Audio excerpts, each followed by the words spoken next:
ഒരു കാര്യം, വളർത്തു മൃഗങ്ങൾ ആരെയെങ്കിലും കടിച്ചാൽ ഉടമസ്ഥരായിരിക്കും പ്രതികൾ.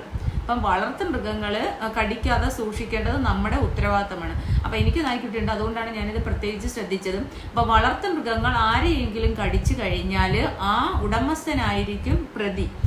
പിന്നെ തദ്ദേശ സ്ഥാപന സെക്രട്ടറി ആയിരിക്കും തെരുവ് നായ കടിച്ചാൽ ഉത്തരവാദി. തദ്ദേശ സ്ഥാപന സെക്രട്ടറി ആയിരിക്കും. അപ്പം ഇതെല്ലാം പിന്നെ നിർദ്ദേശം കൊടുത്തിരിക്കുകയാണ്. ഇതെല്ലാം ഗവൺമെന്റ് നിർദ്ദേശം കൊടുക്കാൻ വേണ്ടി ഹൈക്കോടതി പറഞ്ഞിരിക്കുകയാണ്.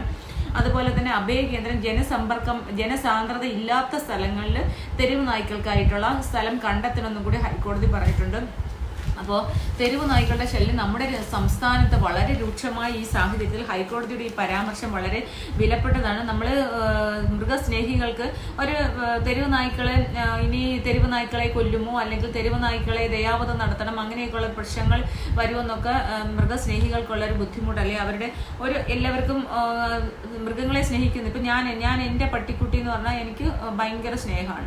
അപ്പം നമ്മൾ മകനെ അല്ലെങ്കിൽ മക്കളെ പോലെ വളർത്തുന്ന നായ്ക്കുഞ്ഞുങ്ങളാണ്. അപ്പം പക്ഷെ തെരുവ് നായ്ക്കൾ എന്ന് പറയുമ്പം നിങ്ങൾ മനസ്സിലാക്കണം, അവർ വാക്സിനേറ്റഡ് അല്ല. പിന്നെ പ്രധാനമായിട്ടും ഇപ്പം പിന്നെ സർക്കാർ എടുക്കാൻ പോണത് വിഷബാധ, മാലിന്യവും ഭക്ഷണാവശിഷ്ടങ്ങളൊന്നും ഇനി റോഡിൽ വലിച്ചെറിയാൻ പാടില്ല. അതുപോലെ തന്നെ കുറെ ആൾക്കാരുണ്ട് റോഡിന്റെ സൈഡിലൊക്കെ തെരുവ് നായ്ക്കൾക്ക് ഭക്ഷണം കൊണ്ട് കൊടുക്കും. അപ്പൊ അങ്ങനെ ഇനി മേലിൽ കൊടുക്കാൻ പാടില്ല എന്നുള്ളൊരു നിയമം കൊണ്ടുവരാൻ പോവാണ്. റോഡിന്റെ സൈഡിലോ അങ്ങനെയുള്ള സ്ഥലങ്ങളിലൊന്നും ഭക്ഷണവുമായിട്ട് തെരുവ് നായ്ക്കൾക്ക് ഭക്ഷണം കൊടുക്കാൻ പാടില്ല. കാരണം ഇങ്ങനെ നമ്മളെ ഭക്ഷണാവശിഷ്ടങ്ങൾ വലിച്ചെറിയുകയും ഭക്ഷണം റോഡരികിൽ കൊണ്ടു കൊടുക്കുകയും ചെയ്യുമ്പോഴാണ് തെരുവ് നായ്ക്കൾ കൂടുതൽ ആ ഭാഗത്തേക്ക് വരികയും പിന്നെ അവർ പെരുകി ഒരുപാട് നായ്ക്കളാവുന്നു. എല്ലാ നായ്ക്കളെയും ഒന്നും കുറേ ഇടയ്ക്ക് വെച്ചിട്ട് വന്ധീകരണം നടത്തുന്നൊക്കെ പറഞ്ഞു.